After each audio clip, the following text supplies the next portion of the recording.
ரெண்டு விதமான easy tasty chutney பண்ண போறோம்.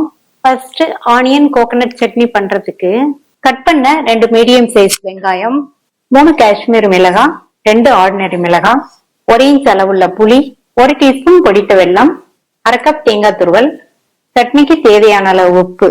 இதுல 1/4 கப் போல தண்ணி சேர்த்து இந்த அளவுக்கு நைஸா அரைச்சுக்கோங்க. இப்ப இத வேற ஒரு பவுலுக்கு மாத்தி வச்சிடலாம். மிக்ஸி ஜார கழுவி கொஞ்சமா தண்ணி. கோகனட் கிரீன் சட்னி பண்றதுக்கு இந்த பேன்ல 2 டீஸ்பூன் எண்ணெய். எண்ணெய் சூடானதும் இதுல 1 கப் தேங்காய் துருவல்.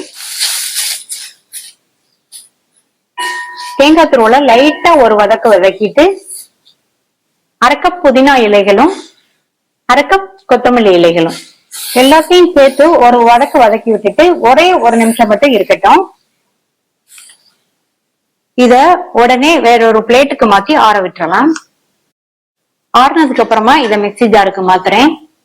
இது கூட கொஞ்சமா கருவேப்பிலை இலைகள், 3 பச்சை மிளகாய், 1/2 இன்ச் அளவுள்ள இஞ்சி, 2 பூண்டு, 1 டேபிள் ஸ்பூன் வறுத்த வேர்க்கடலை, 1 டேபிள் ஸ்பூன் பொட்டுக்கடலை, 1/2 இன்ச் அளவுள்ள புளி, சட்னிக்கு தேவையான அளவு உப்பு. சட்னிக்கு தேவையான அளவு தண்ணி சேர்த்து இந்த அளவுக்கு அரைச்சுக்கணும் நைஸா. ஆனியன் கோகனட் சட்னி தாளிக்கிறதுக்கு இந்த பேன்ல 1/2 டேபிள் ஸ்பூன் எண்ணெய். எண்ணெய் சூடானதும் 1/2 டீஸ்பூன் கடுகு, 1/2 டீஸ்பூன் உளுந்து, கருவேப்பிலை, ஒரு கட் பண்ண காஞ்ச மிளகாய், 1/4 டீஸ்பூன் பெருங்காய பவுடர். இந்த தாளிப்பை நம்ம ஃபர்ஸ்ட் அரைச்ச ஆனியன் கோகனட் சட்னில சேர்த்துடலாம்.